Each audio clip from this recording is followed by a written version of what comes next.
Bienvenidos a ¿Conoces la Biblia?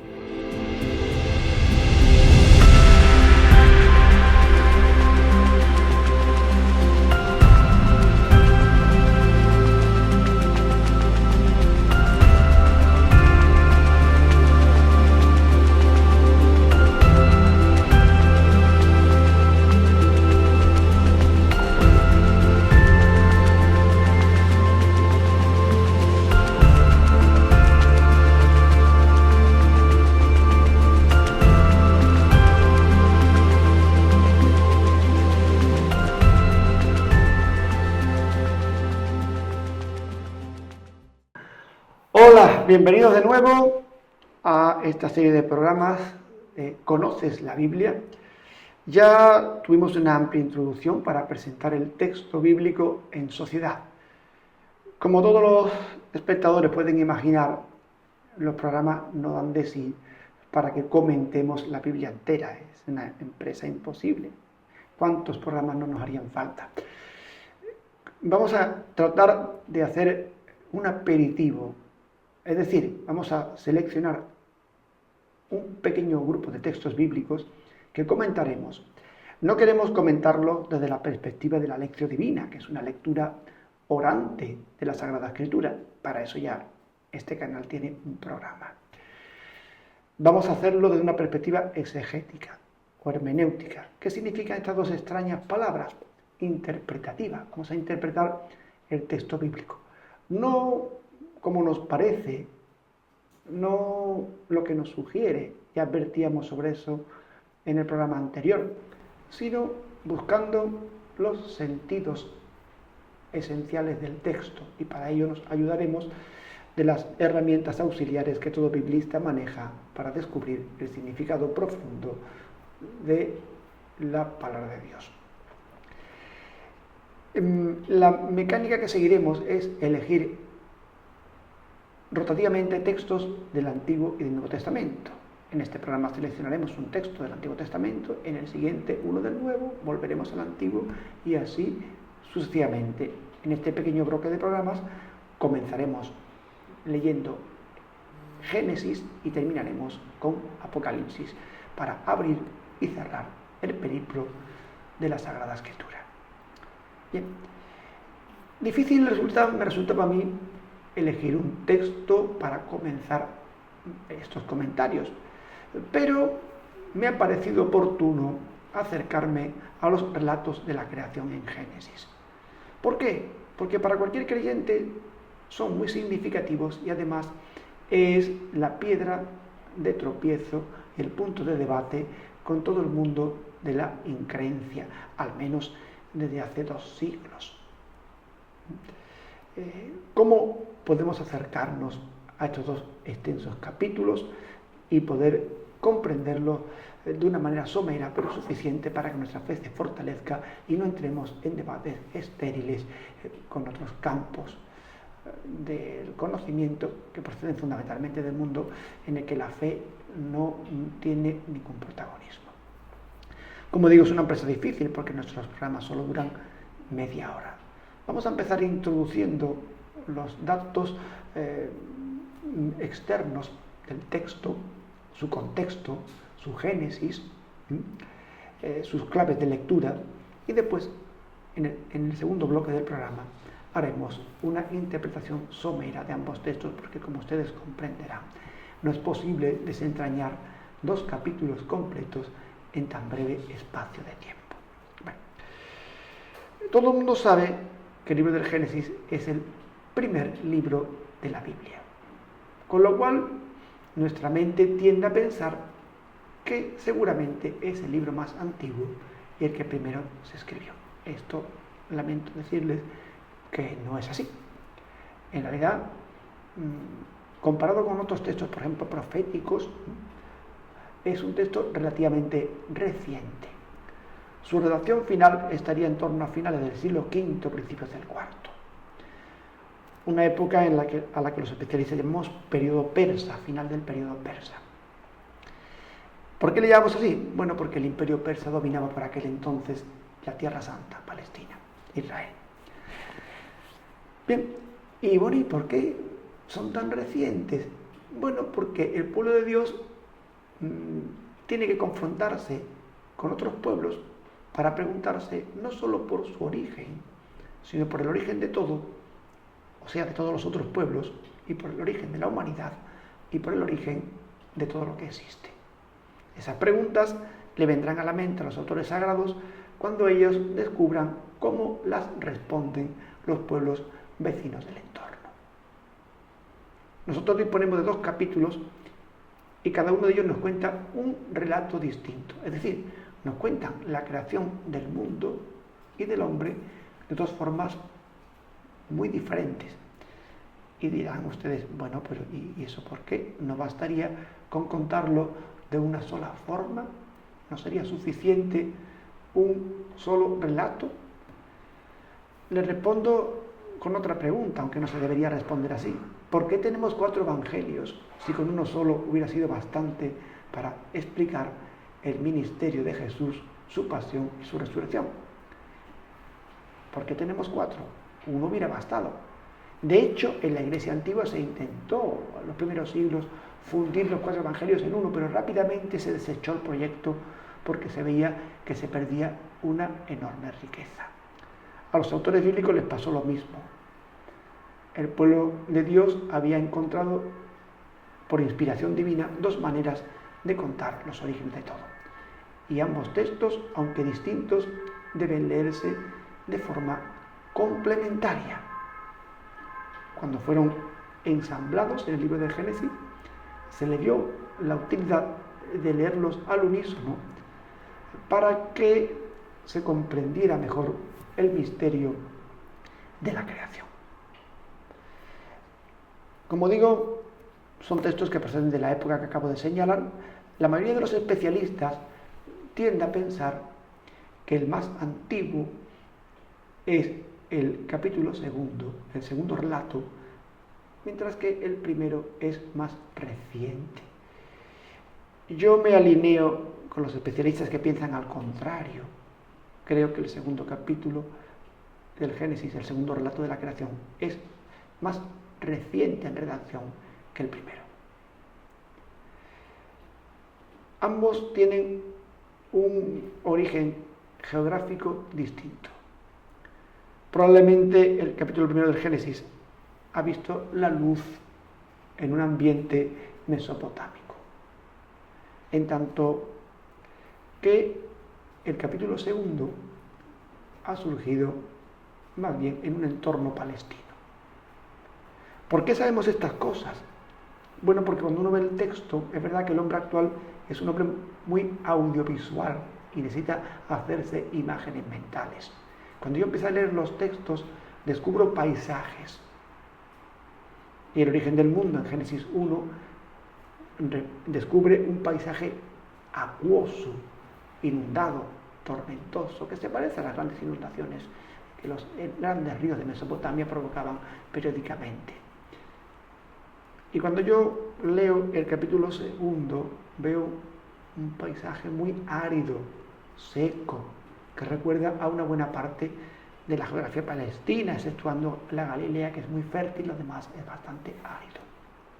Así que esos fotogramas mentales me ubican a mí en los espacios geográficos que tienen en su mente los autores de estos textos. Ya tenemos un dato importante a la hora de enfocarlo. Pero también es de gran utilidad comprender el imaginario que hay en la mente de estos autores. Porque claro, ellos no se inventan una concepción del mundo, sino que la heredan. Y para esto tengo que hacer una salvedad importante para que veamos los prolegómenos del texto. Los textos de la creación fueron objeto de controversia, especialmente desde que Darwin publicara su libro El origen de las especies, que dio un vuelco a todo lo que se suponía que era el origen de todos los seres vivientes en la Tierra, y después las teorías cosmológicas que fueron poco a poco poniendo patas arriba todo este mundo que encontramos en el texto bíblico. De manera que al final se produjo un enfrentamiento sobre qué concepción del mundo era más veraz. La ciencia decía que ellos simplemente constataban hechos y que presentaban una visión fidedigna de cómo el mundo ha surgido, en tanto que los que intentaban defender el texto bíblico apelaban a Dios para defender la veracidad de su visión. Hoy sabemos que esto es un diálogo de sordos, porque el texto bíblico no pretende explicarnos el cómo de la creación. Los autores bíblicos son teólogos, no son científicos, y no pretenden satisfacer la curiosidad de las mentes inquietas, mostrando la manera en la que el mundo surgió. Esa tarea se la dejan ellos a la ciencia o a la sabiduría. Ahora explicaré por qué digo esto. A la ciencia, porque el capítulo 1 de Génesis hereda la visión científica de su época. Muchas veces se dice, es que el relato de la creación de Génesis 1 es un relato acientífico. No es propiamente un relato acientífico.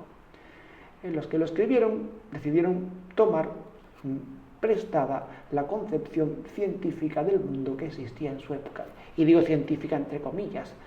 Los mesopotámicos, babilonios, asirios, etc., no tenían la ciencia empírica contemporánea, pero tenían una cosmovisión, una perspectiva del mundo que ellos consideraban descriptiva, por lo que ellos podían ver y entender. Como era la cultura más avanzada de la época, que heredaron a su vez los persas, los autores bíblicos deciden que les puede venir bien como soporte explicativo manejar ese concepto del mundo que era el que todo el mundo conocía. Valga la redundancia con la palabra mundo. Es como si hoy en día fuéramos a escribir la Biblia y dijéramos, bueno, adaptémonos al Big Bang, parece una buena teoría. Nos puede venir bien para explicar la relación que Dios tiene con el mundo, que es lo que los autores pretendían hacer. Ellos no cuestionaban la forma del cosmos. Lo que ellos querían explicar es que el cosmos tiene su origen en Dios, que está religado a Dios y que de manera muy especial el hombre tiene una relación directa,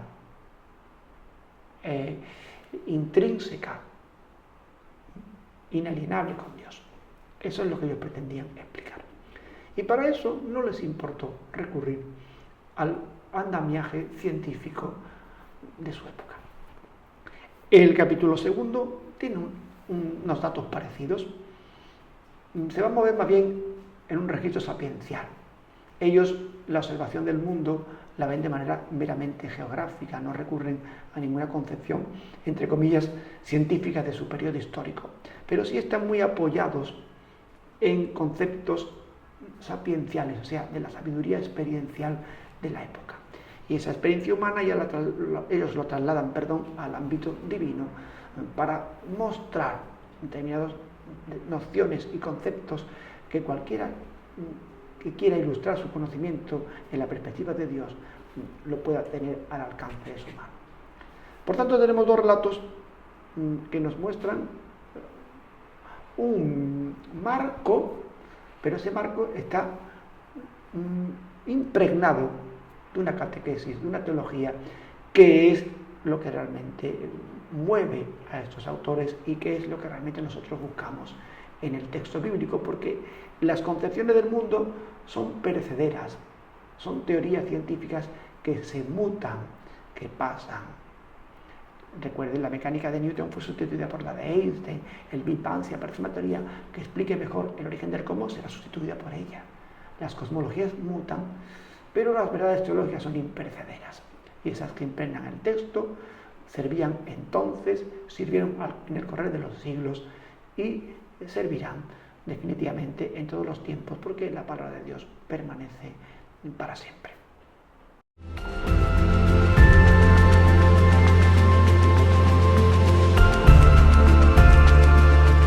He usado una palabra que seguramente algunos espectadores puedan no entender: sapiencial.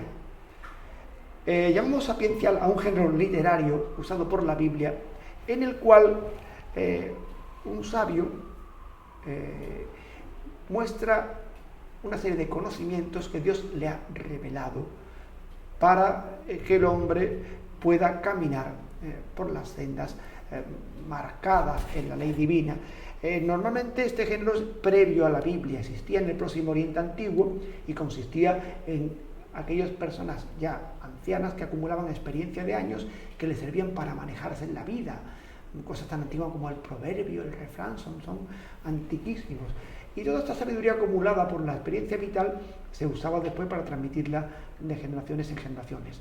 En la Biblia entiende que la sabiduría no procede del hombre, sino que tiene su origen en Dios, que es el que la comunica realmente. Y por tanto, el texto bíblico presenta autores que han recibido esa sabiduría del Altísimo y la transmiten para que Israel sepa cómo desenvolverse en la vida agradando a Dios.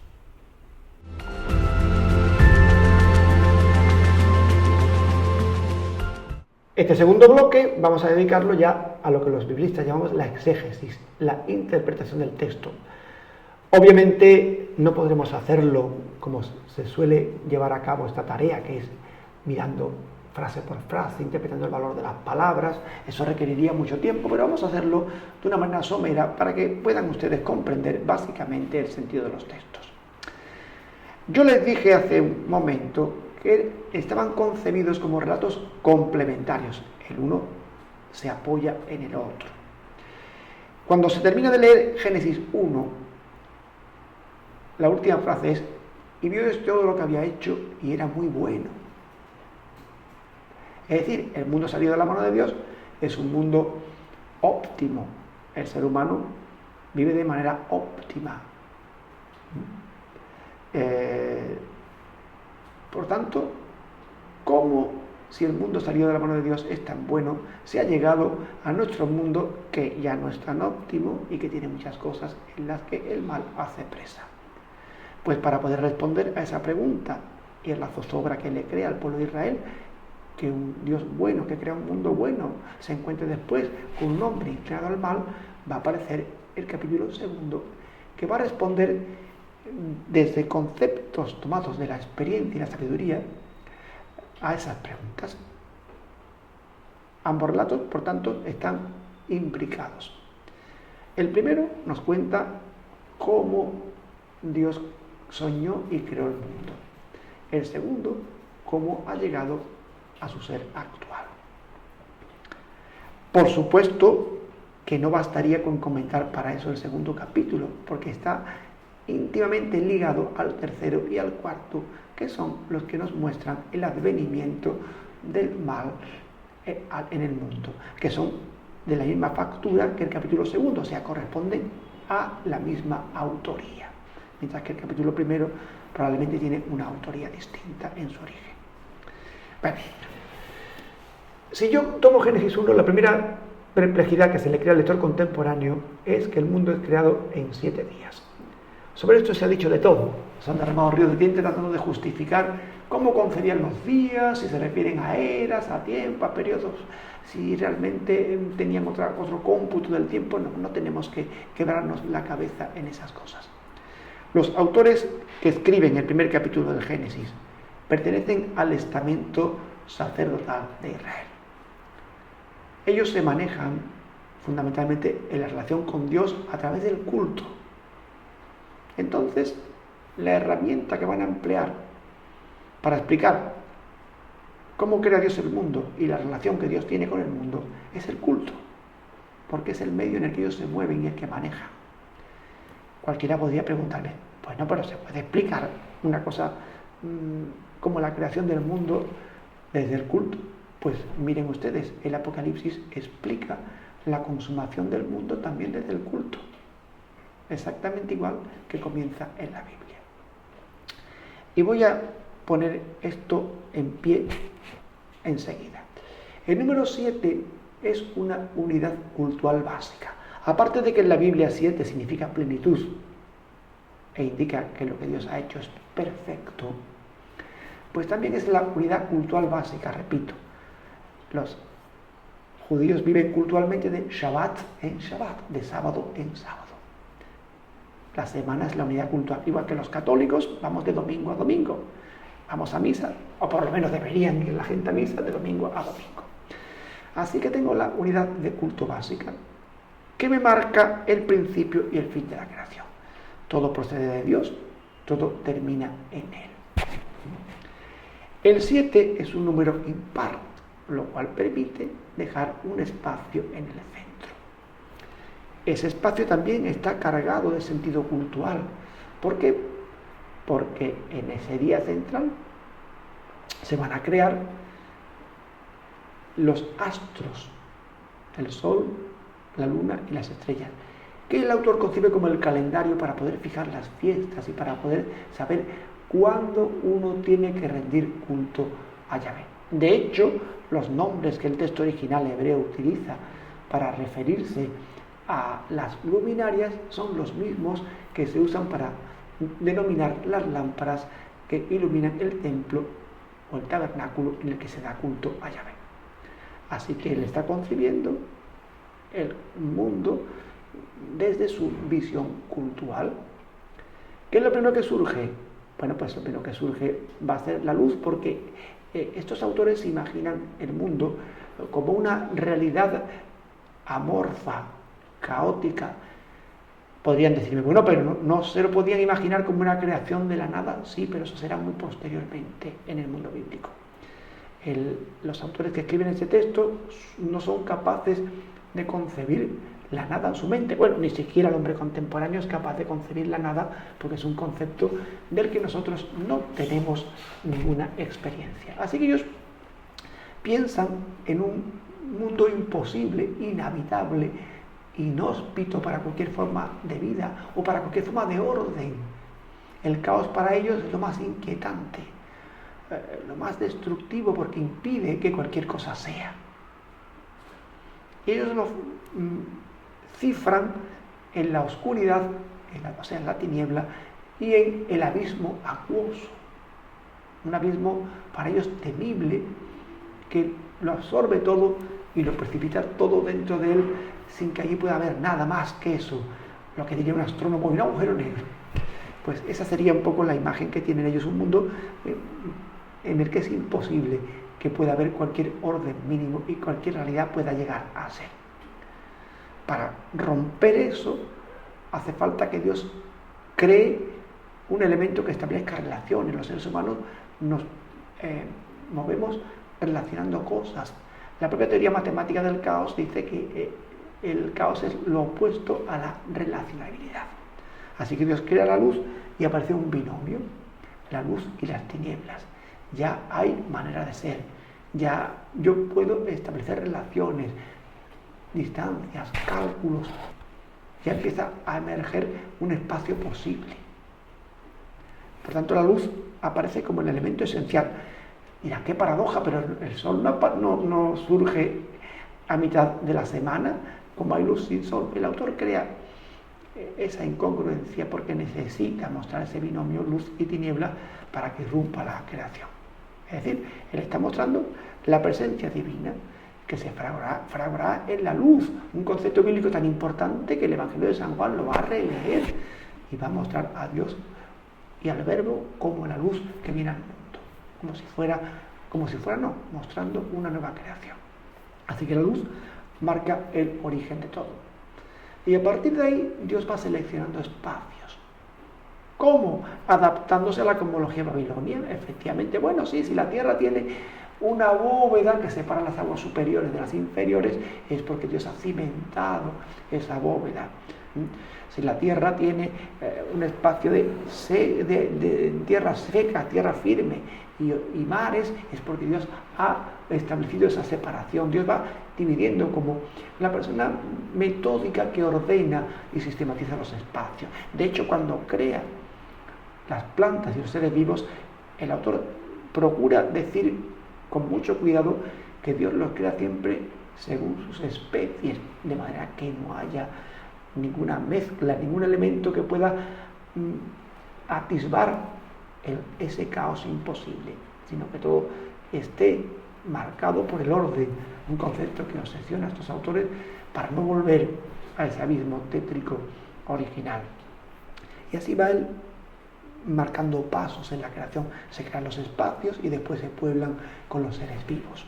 Los astros, como digo, ya he hablado y me he referido a ellos como los que marcan los tiempos y los momentos oportunos.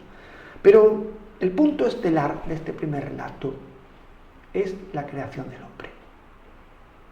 Marca un punto de inflexión importante. ¿Por qué? Porque cuando Dios crea al hombre, no lo hace como las demás criaturas. El ritmo creador en Génesis siempre está marcado por la palabra. Cuando Dios va a crear algo, el texto comienza, y dijo Dios. Es decir, que Dios usa su palabra como elemento de creador. A eso le llamamos, los que nos dedicamos a este tema del estudio de la Biblia, una palabra performativa, que hace lo que dice. O sea, yo hablo y eso se vuelve realidad. Ese poder lo tiene la palabra de Dios, saca al mundo a través de su palabra. Con 10 palabras que se pronuncian en Génesis, se crea absolutamente todo. Y sabemos que Dios hace lo que dice porque cuando Dios ha creado una realidad, el autor se ocupa de manifestarnos. Y así fue. Así fue. Se realizó tal como Dios pretendía. Y no solo fue así, sino que fue bueno. Vio Dios que era bueno. Pues cuando llega el hombre, no se contenta con esa palabra creadora con la que ha hecho todas las cosas, sino que establece una especie de coloquio. Hagamos al hombre a nuestra imagen y semejanza. Ese coloquio, en el nivel más inferior del texto, en el nivel de la teología de Israel, es un coloquio de Dios con su corte celestial. Pero para nosotros los católicos es un coloquio con la Trinidad, en el que Dios está deliberando sobre algo muy importante que quiere hacer. Y va a dar 2 rasgos característicos al hombre: la imagen y la semejanza. El término que usa originalmente la Biblia hebrea para hablar de la imagen es el que se empleaba para cuando yo hago la estatua, la efigie de una divinidad. El israelita en el Decálogo no puede hacer imágenes divinizadas de nada de lo que hay en el mundo, porque él es la única imagen posible de Dios en el mundo. Si hiciera otra, estaría falseando la imagen de Dios y estaría falseando a Dios. No solo eso, sino que al reproducir algo por sus medios y decir que es Dios, estaría invirtiendo el proceso de la creación. No estaría reconociendo que ha sido creada imagen y semejanza de Dios, sino estaría creando a Dios a su imagen y semejanza, cosa que mucha gente hace para que Dios se acomode a su modo de vivir. Así que el hombre tiene que asumir que él es la única imagen de Dios. Pero el texto continúa: como semejanza. Hay una limitación. Yo no soy un clon de Dios, porque no puedo ser Dios. Pero soy lo más semejante, lo que yo puedo percibir a Dios.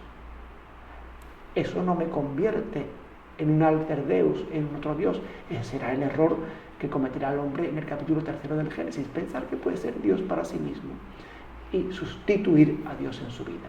Yo soy su imagen, pero no soy su equivalente para desplazarlo de mi existencia. Por eso es creado a imagen y semejanza. Y es creado hombre y mujer. Es decir, la virtualidad de la especie humana no se agota en ninguno de los dos géneros, la contienen los dos. Cada uno tiene una buena parte de las cualidades que definen a la especie humana. De manera que los géneros no están hechos para pelearse o enfrentarse o para pujar por el poder, sino para complementarse. De manera que entre ambos tenemos toda la virtualidad humana y ambos son capaces de transmitir la vida.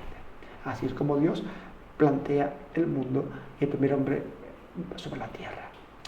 El segundo capítulo tiene que responder a unas cuestiones diferentes. Si no tenemos el 3 y el 4, que no los tenemos, no llegaremos nunca a comprenderlo del todo, pero es un rato curioso porque empieza al revés.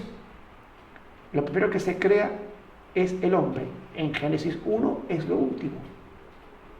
Y después de crear al hombre, le prepara un espacio adecuado, que al principio es árido, pero que Dios lo convierte en un vergel, el famoso jardín del Edén, y lo dota de todo. Y el hombre allí es creado con todos los medios a su alcance para poder subsistir y mantenerse. Pero el hombre está solo, y el hombre es un ser gregario, no está pensado para la soledad. Así que decide hacerle todos los animales. El hombre está rodeado de una serie de especies de seres vivos que conviven con él. Y dice el texto, no encontró el hombre una ayuda adecuada. Esta palabra es muy difícil de traducir. Cuando Dios dice voy a hacerle una ayuda adecuada, es una traducción que la ponemos por poner algo, pero dice voy a hacerle algo como de enfrente de él, o sea, un espejo, un alter ego, algo con lo que él se identifique. Y los animales no le permiten hacer esto. Le podrán ayudar en el trabajo, le podrán dar compañía, le podrán dar mil utilidades, pero no son interlocutores válidos. La persona que dice que su perro y su gato le comprenden mejor que su vecino tiene un importante problema de narcisismo, porque se proyecta en un animal al que él puede convertir en lo que él quiera. El otro ser humano no puedo reducirlo a mí, aunque fueran los propios hijos, aunque los padres vean que no deben hacer lo que están haciendo, no puede. La otra persona es irreductible y dialogo con ella sabiendo eso. Pero es el auténtico complemento ideal. Por eso crea a la mujer y aparece un simbolismo hermoso. La famosa costilla consta de hueso y de carne, los dos elementos esenciales del ser humano. La carne es lo perecedero, somos mortales. El hueso representa la inmortalidad porque se mantiene y dura aun cuando la vida ha desaparecido ya. Por eso al Cordero Pascual no se le puede quebrar ni un solo hueso. De ahí va a formar la auténtica ayuda, el auténtico alter ego, el auténtico espejo del ser humano. Y él exclamará, esta sí que es carne de mi carne y hueso de mis huesos. Y forman, al igual que en Génesis 1, la pareja primordial con todas las virtualidades y capaces de aportar todo lo que el género humano es. Esta pequeña visión nos permite ya dejar pergeñado cómo conciben los autores bíblicos el mundo y el ser humano. Bien, pues ya hemos de despedirnos. Seguramente que ustedes habrán quedado con muchas dudas, porque solo hemos visto la parte bonita de la creación del hombre, no la irrupción del pecado original y del mal en el mundo, o el fratricidio de Caín y Abel. Pero tenemos que pasar ya la semana que viene a un tema del Nuevo Testamento. No obstante, el canal dispone de una dirección de correo para cualquier duda que ustedes quisieran plantear que se hubiera quedado en el tintero, y se la responderemos con mucho gusto. Les emplazamos para el próximo programa.